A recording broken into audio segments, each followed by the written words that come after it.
Hello everyone. This is the next part for the hydrodynamic lubrication. I am Professor Neha Dishin going to explain you in this video basic modes of lubrication, types of sliding contact bearing, advantages, disadvantages and application of various types of sliding contact bearing. Objectives: learner will be able to explain basic modes of lubricants, summarize types of sliding contact bearing.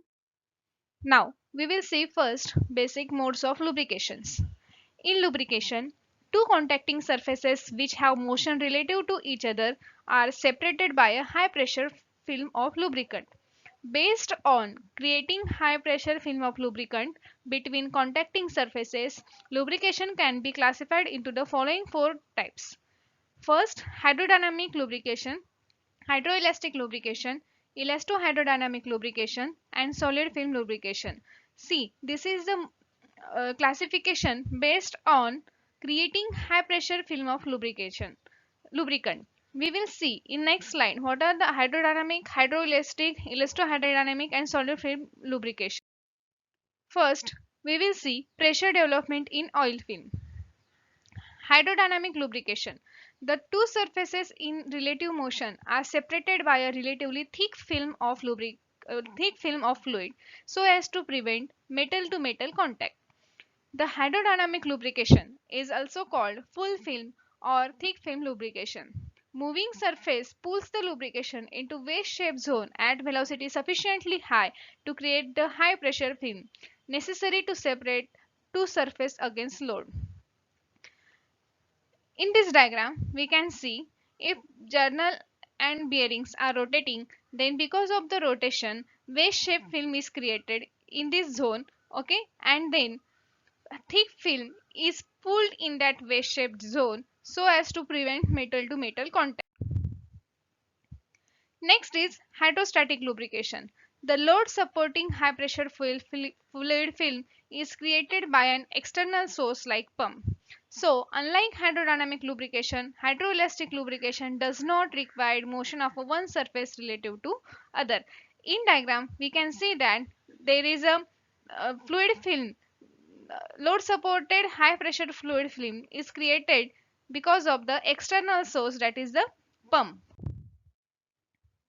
Elastohydrodynamic lubrication is the next type of the lubrication. In elastohydrodynamic lubrication occurs when a lubricant is introduced between the surface which are in rolling contact such as mating gears or rolling element bearings. Lubricant is entrapped in deformation zone between contacting surfaces. Next type is solid film lubrication. When bearings are operated at extremely high temperatures, lubricating oils are not suitable as they may be lose their properties at such high temperatures. In such cases, solid film lubricant such as graphite or molybdenum disulfide are used. Next is types of sliding contact bearings. Sliding contact bearings are classified into the types, that is the hydrodynamic bearings and hydroelastic bearings. Hydrodynamic bearing principle is high pressure fluid film is created by the rotational movement between the two surfaces, while in hydrostatic bearing high pressure fluid film is created because of the external source like pump. Both are again classified into the guide bearing, journal bearing and thrust bearing. And again, journal bearing is classified into the full journal bearing and partial journal bearing, while thrust bearing is classified into the pivot or step bearing or collar bearing. First, we will see, before going to this slide, we already uh, learned that what is the principle of hydrodynamic lubrication. Now we are seeing the hydrodynamic bearing. In hydrodynamic bearings, the load supporting high pressure fluid film is created due to relative motion between the two surfaces. The moving surface pulls the lubricant into wedge-shaped zone at a velocity sufficiently high to create the high pressure film necessary to separate the two surfaces against the load. Figure shows the working principle of the hydrodynamic bearing. See, in this figure A, journal is at rest. There is no relative motion between the bearing and journal. In second figure, journal starts rotating. Then we will see what is happening here. Initially, when the journal, that is the shaft, is at rest, it makes contact with the bearing at its lowest point A. See the figure A due to load W. When the journal, that is shaft, is rotating, it makes contact with bearing at point B. In figure B, it is shown and it is due to the load W. As the speed of journal is further increased, the lubricant is pulled into the wedge-shaped region and comes the journals to other side.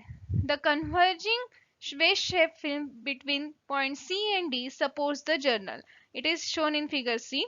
In hydrodynamic bearings, it is not necessary to supply the lubricant under pressure. The only requirement is to ensure sufficient and continuous supply of the lubricant. In this C figure, we can see that converging shape between C to D, there is a high pressure fluid film which supports the load W, and it is at journal it it is when journal is at full speed.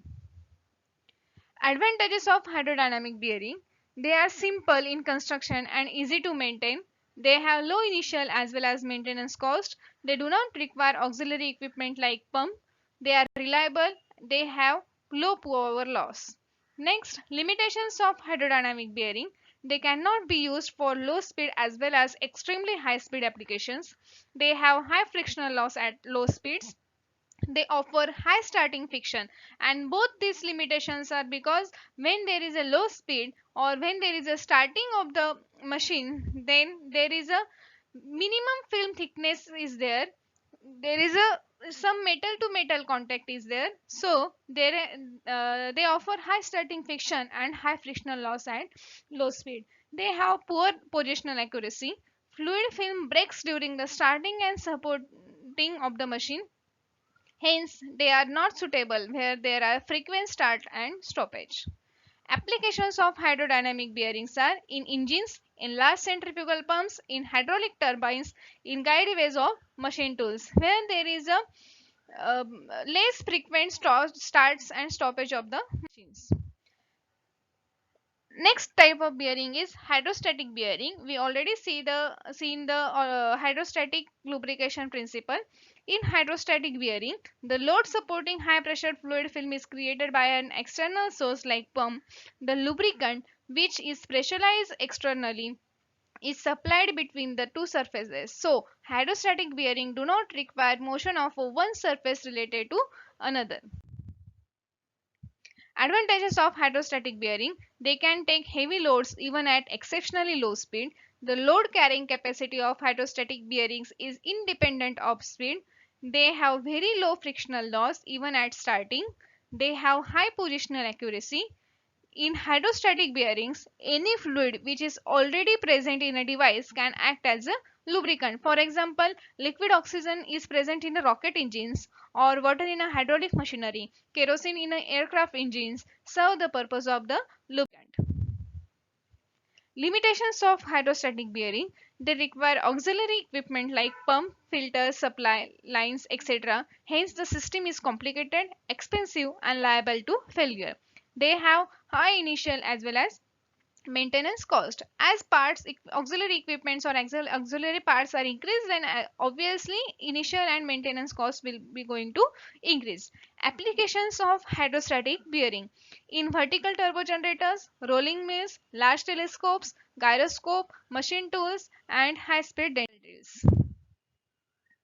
Classification of sliding contact bearing based on relative motion between the contacting surfaces. First, guide bearing. Second, journal, or also known as the sleeve bearing. Third, thrust bearing. First, we will see guide bearing. In this, relative sliding motion between two parts is linear. For example, this bearing is used in machine tools, piston cylinders of IC engines. In figure, we can see that there is a fixed part and one is a moving part, and load W is acting, and relative sliding motion between the two parts is linear. Next, journal or sleeve bearing. In figure, we can see that full journal bearing and partial journal bearing. If the relative sliding motion between the two parts is of rotation type and the pressure on the bearing is perpendicular to the axis of the shaft, the bearing is known as the journal or sleeve bearing. The part which is enclosed is called the journal, and journal is obviously it is shaft, but it is known as a journal because there is a load perpendicular to the axis of the rotation of the shaft, and the part which encloses the journal is called as bearing. So we can see in figure A, journal and bearing, also load is acting perpendicular W, okay, and the part which is enclosed is called the journal, and the part which encloses the journal is known as the bearing. Examples of journal or sleeve bearings are main bearings of IC engines, connecting rod bearings, etc. Next type is thrust bearing. If the relative sliding motion between the two parts is rotation type and the pressure on the bearing is parallel to axis of shaft, the bearing is known as the thrust bearing. We can see in both A and B, that is the pivot and collar bearing diagram, the rotation the load is acting on the shaft parallel to the rotation of the shaft. Pivot bearing, in thrust bearing, if the shaft terminates at bearing surfaces, it is called pivot bearing, while collar bearing, in thrust bearing, if the shaft extends through and beyond the bearing surface, it is called as a collar bearing. And both are the types of the thrust bearing. Next, in next session, we will see regimes of the hydrodynamic lubrication. Thank you for listening.